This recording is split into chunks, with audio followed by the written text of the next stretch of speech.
Bengalis have been making the journey to Britain for over 400 years. Ever since British traders set foot in Bengal in the early part of the 17th century, Bengalis from both modern-day Bangladesh and India travelled to Britain along with their British employers. With the creation of the East India Company, which eventually came to rule Bengal, sailors, or Lascars, from the Sylhet region brought in new ways of immigration to Britain as they jumped ship and sought a better life in the land of their former paymasters. This short film will highlight the early beginnings of the British Bengali community, their love for Shah Jalal, and what the future may hold.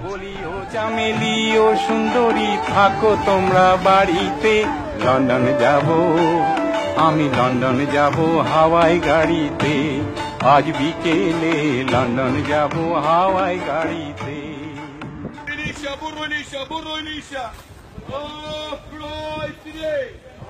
It is estimated that almost 500,000 people of Bengali origin live in the United Kingdom, and a quarter of this population reside in the London borough of Tower Hamlets. Bengali Muslim communities have pioneered in the establishment of mosques ever since Britain sought to fill the low-skilled labour market after the Second World War. This once again brought in Bengalis from Sylhet, following the journey of the Lascars, who previously set their ethnic roots within this area of East London during the latter era of the British Raj. Since the beginning of the 20th century, Bengalis were a small but growing minority.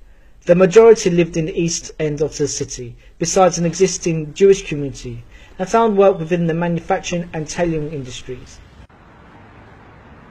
Bengalis working within Indian restaurants became a recent phenomenon after the decline of traditional British manufacturing, and further accelerated with the new English appetite for spicy food. With no official mosque in the East End, prominent British Muslims, including the famous Quran interpreter Muhammad Pickthall, helped establish the first purpose-built mosque in Whitechapel, thus freeing Bengali Muslims from praying in the slum dwellings that many were confined to after disembarking from the merchant ships that had brought them ashore. In 1743, this building here was once a French Protestant church, and towards the end of the 19th century it became a Jewish place of worship and was a synagogue. But now today it's more commonly known as Brick Lane Jami Masjid. The mosque became a focal point for the local Bengali Muslim community to come together in Jamaat and to pray for a better future here and for the families back home in which they had left behind.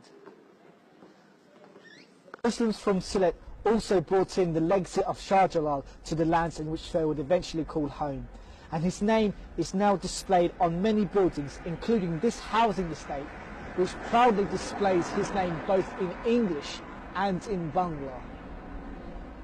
The Shah Jalal Mosque in Poplar is a testament to some of the first buildings adapted for use by the early Bengali Muslim community, or elders as more commonly known, who still pray in here today. However, this generation of pioneering Bengalis is slowly diminishing as many of the elders are reaching well into the 70s and 80s.